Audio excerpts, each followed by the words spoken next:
তোমরা জানতেই পারবে আর কিছুক্ষণের মধ্যেই। খুব বেশি এক্সাইটেড, দুজনেই খুব ভালো আছে।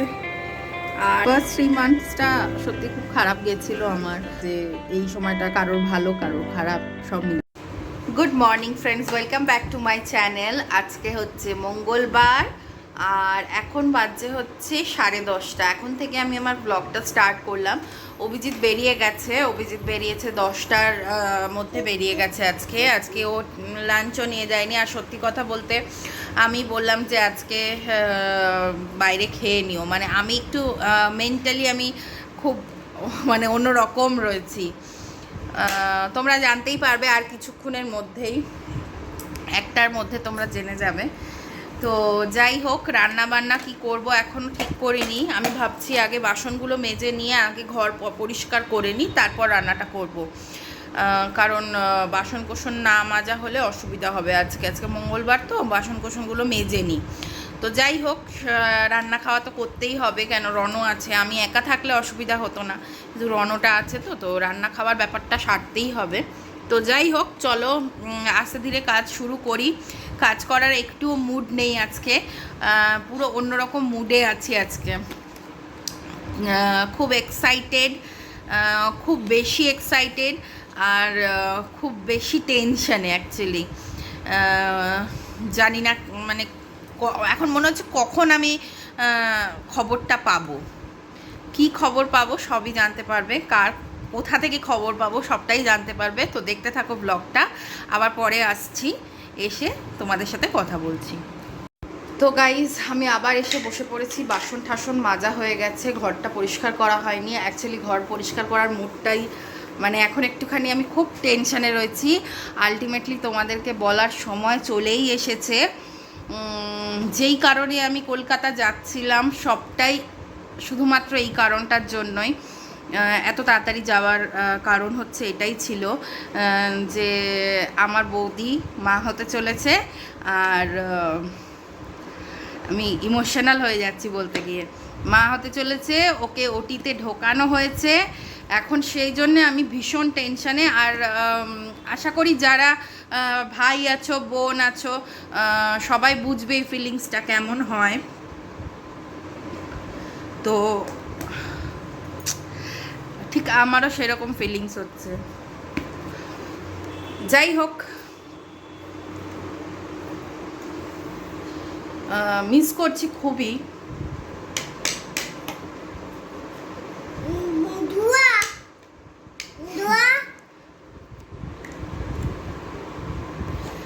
তো যাই হোক, মিস করছি খুবই, বাট কিছু করার নেই।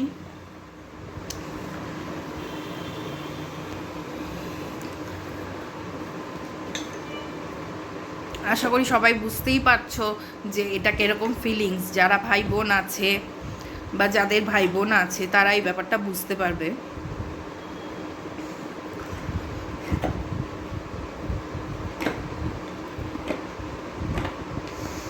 তো যাই হোক, চলো, আমি ইমোশনাল হয়ে যাচ্ছি, আর কথা বলতে পারছি না। ওটিতে ঢুকেছে, ঘন্টাখানেক তো সময় লাগবেই। তো আমি আবার ঘন্টাখানেক পর আসছি তোমাদেরকে সুখবরটা দেওয়ার জন্য। সব সুখবরের আগেই হয়তো এরকম একটা টেনশন, এরকম একটা এক্সাইটমেন্ট সব কিছু কাজ করে। সুখবর কোনোদিনই একবারে পাওয়া যায় না। আমি কথা বলছি রণ, হ্যাঁ ঠিক আছে। সুখবর হয়তো এরকমই যে একবারে কখনো মানে এরকম হট করে ভালোভাবে সুখবর পাওয়া যায় না। সুখবর পাওয়ার আগে যে কোনো ধরনের নিজেদের পরীক্ষার রেজাল্ট বলো, নিজেদের অফিসের চাকরি বলো, সমস্ত কিছু সুখবরের আগেই একটা টেনশন থাকে, একটা এক্সাইটমেন্ট থাকে। আর এই ফিলিংসটা তো অন্যই একটা ফিলিংস। তো আমরাও মা বাবা হয়েছি, আমরাও জানি যে এই সময়টা কেমন লাগে।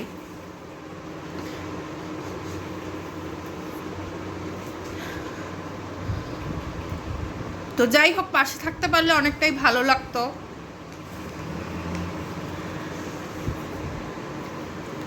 বাট ঠিক আছে, তো চলো আবার পরে আসছি। ঘন্টাখানেক তো সময় লাগবেই, তো তারপর আসছি, পরে আসছি। তো গাইজ এখন বাজছে 1:10, এখনও কোনো খবর আসেনি। আমি রান্না বসিয়ে দিলাম, ঘর ঝাড় দিয়ে মুছে বাসন মেজে নিয়েছি আগে, সব পরিষ্কার করে আমি খিচুড়ি করব আজকে। ভাবলাম খিচুড়ি করে নিয়ে আর পাপড় ভাজা করে নেবো, তাহলে সবার হয়ে যাবে, মানে আমার আর রনর এবেলা হয়ে যাবে, আর অভিজিতের ওই বেলা রেখে দেবো। অভিজিৎ খিচুড়ি খেতে খুবই ভালোবাসে, তো সেই জন্যে ভাবলাম যে খিচুড়িটাই করে নিই আজকে। আর বেশি পদে রান্না করতে একদমই মন করছে না আজকে। এখনও খবর পাইনি, এতক্ষণে হয়তো পেয়ে যেতাম, বাট ডক্টর এসছেন অনেক দেরিতে, 12:30টার পর ডক্টর ঢুকেছেন, তো সেই জন্য একটু লেট হচ্ছে। অবশ্যই তোমাদের সাথে শেয়ার করব সাথে সাথেই। তো চলো আর একটু ওয়েট করি, ভালো জিনিসের জন্য একটু ধৈর্য তো ধরতেই হয়, তাই না? তো চলো পরে আসছি আবার। তো গাইজ তোমাদের সুখবরটা দিয়েই দিই, আমার বৌদি ছোট্ট ফুটফুটে একটা পুত্র সন্তানের জন্ম দিয়েছে। এক্ষুনি আমাকে ভিডিও কল করে দেখালো, এক্ষুনি দাদা ভিডিও কল করেছিল, তাকাচ্ছে কুটকুট করে, জানো তো গাইজ।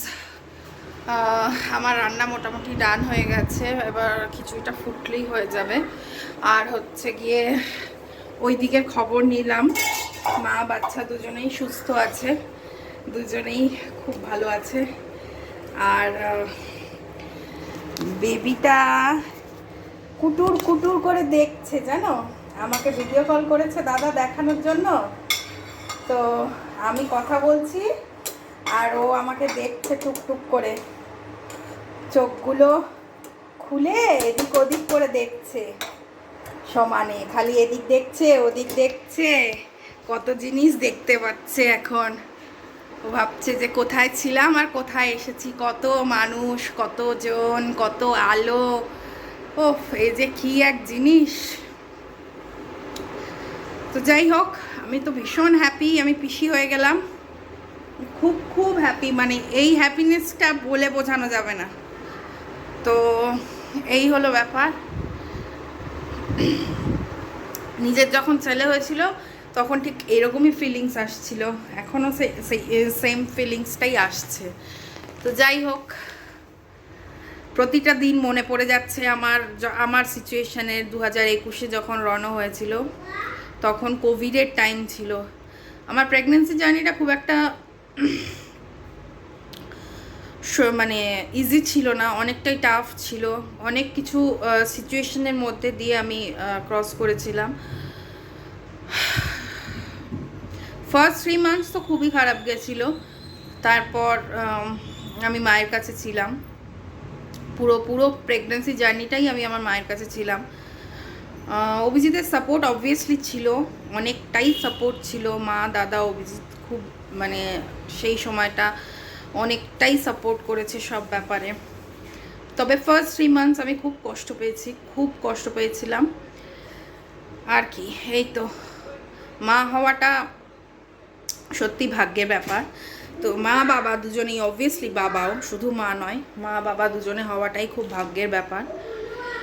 আর যাই হোক, এই দিনটার মতন দিন সত্যি আর হতে পারে না লাইফে।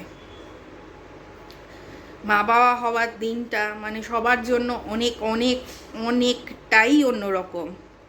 এই ফিলিংসটা সত্যি যারা মা বাবা তারা সবাই বুঝবে। আর আমার ইমোশনটা হচ্ছে যে কি বলি বুঝতে পারছি না। এরম একটা খুশির দিনে আমি ওদের পাশে থাকতে পারলাম না।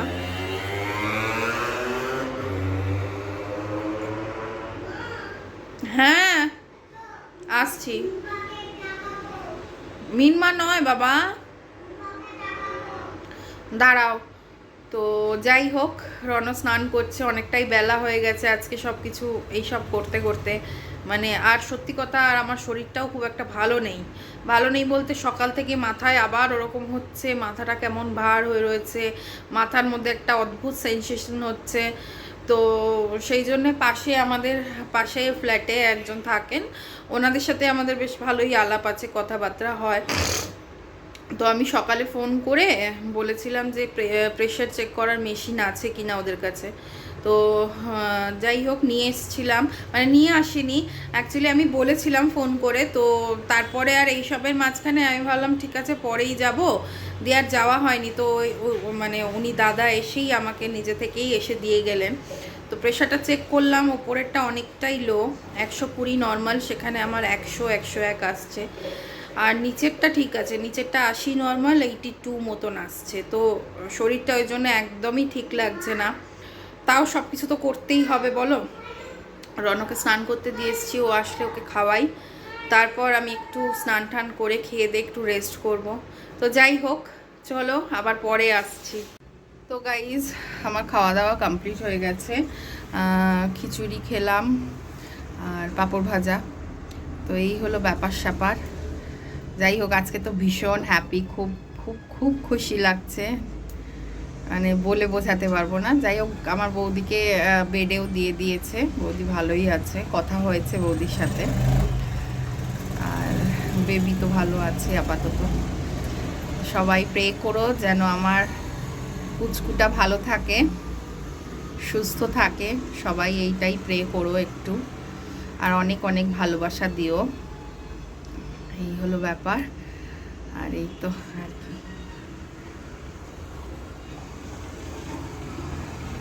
তো চলো, যাই হোক, আমার সময় কোভিড ছিল, প্রচণ্ড টেনশানে কেটেছিল আমার সিচুয়েশনটা, সবাই অনেক চিন্তায় ছিল।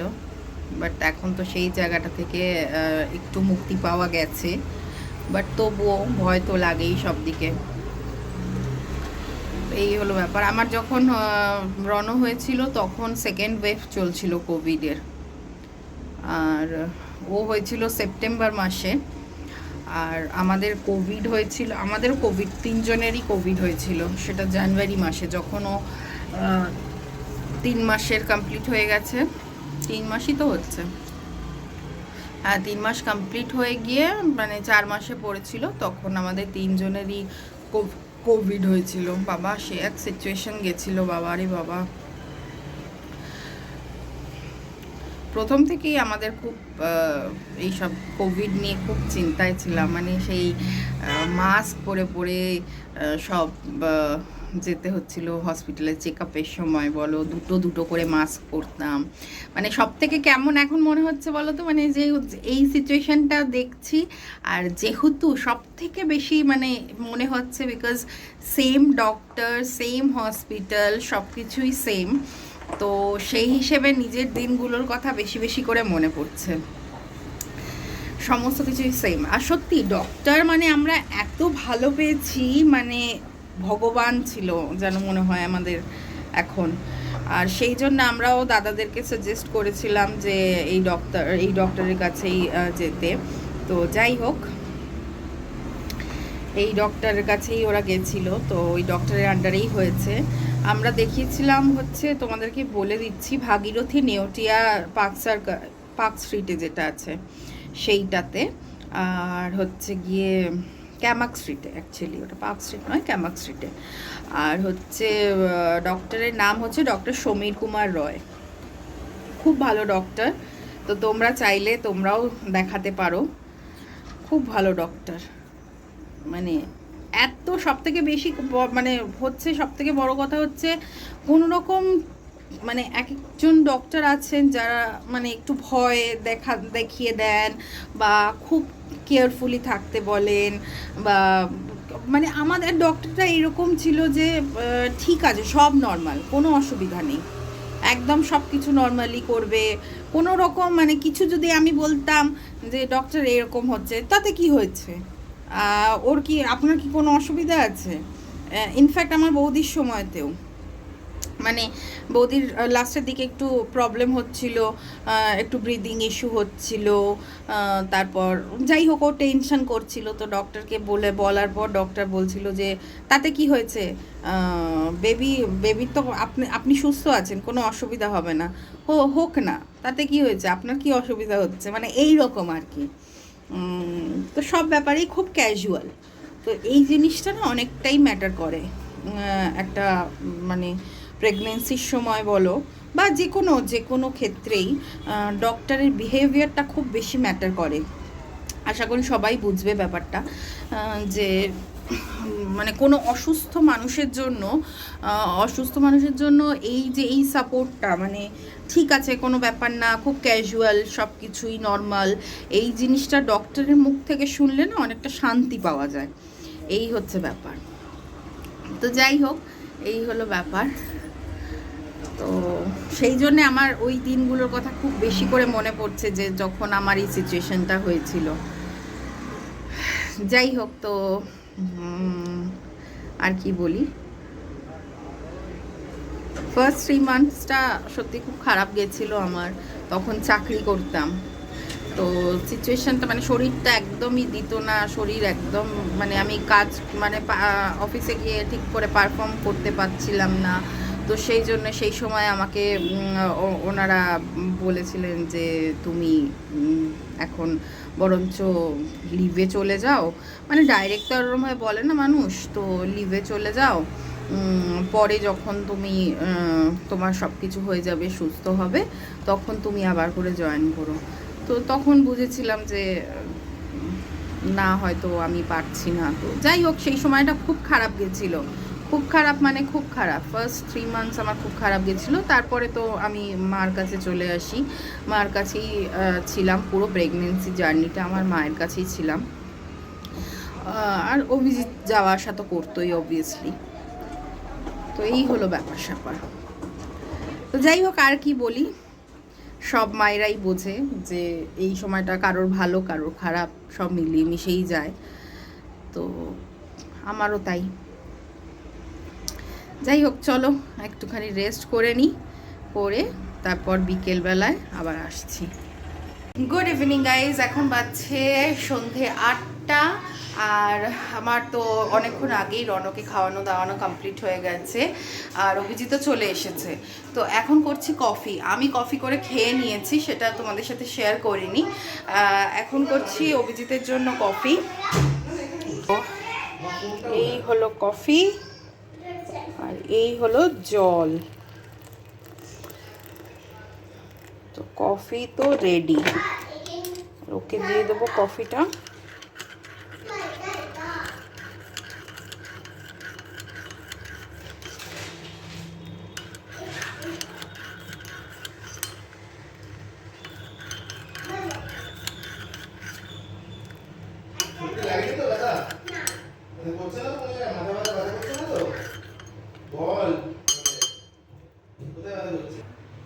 এই হলো ব্যাপার স্যাপার, দাঁড়াও,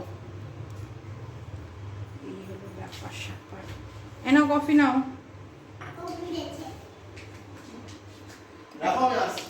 এখন প্রেশারটা একটু নর্মালি আছে, কফি খেলাম, তারপরে চেক করলাম একবার, এখন নর্মাল হয়ে গেছে। তো এই হলো ব্যাপার। তো যাই হোক, চলো রাতের আজকে খাওয়া দাওয়া করার মানে রান্নার কিছু ঝামেলা নেই, খিচুড়ি তো আছেই, খিচুড়ি খেয়ে নেবো। আর দেখি রনকে ভাবছি দুধ রুটি দেবো নাকি বুঝতে পারছি না, দেখা যাক। চলো পরে আবার আসছি। তো গাইজ এখন বাজছে হচ্ছে 9টা, আর আমি রান্নাঘরে চলে এসেছি। তার কারণ হচ্ছে রনকে দুবেলা খিচুড়ি দেবো না, এবেলা আর খিচুড়ি দেবো না, কারণ ও তো খুব বেশি ভালোবাসে না খিচুড়ি খেতে। তা সকালে যেহেতু খেয়ে নিয়েছে, যাই হোক, তো ভাবলাম যে কি করব, দুধ রুটিও খেতে চায় না, তো ভাবলাম আজকে একটু চাউ করে দিই। তো সেই জন্য দেখো চাউ সেদ্ধ বসিয়ে দিয়েছি, আর এখানে আলু পেঁয়াজ কাটছি। এই যে আলু পেঁয়াজ কাটছি, তো এটা কেটে নিই, কেটে চাউটা রান্না করব। রনো কি খাবে তুমি? চাউ বলে দাও একটু। চাউ খাবো। আর শোনো না, তোমার কে এসেছে? আদা কাকে নিয়ে এসছে? ভাইকে নিয়ে এসছে। আর ভাই কি করছিল? আচ্ছা, ভাই কি করছিল একটু বলে দাও। আরে রাখবি পরে, আগে বলে দে। হ্যাঁ, ভাই কি করছিল তোমাকে দেখে? কুটকুট করে দেখছিল। ও তাই? তোমার ভালো লেগেছে? আমার খুব পছন্দ। তোমার খুব পছন্দ হয়েছে? তো ঠিক আছে, চলো আমি করে নিই, তারপর পরে আবার আসছি। তো গাইজ এখন রনকে ঘুমটুম পাড়িয়ে দিয়ে চলে এসেছি।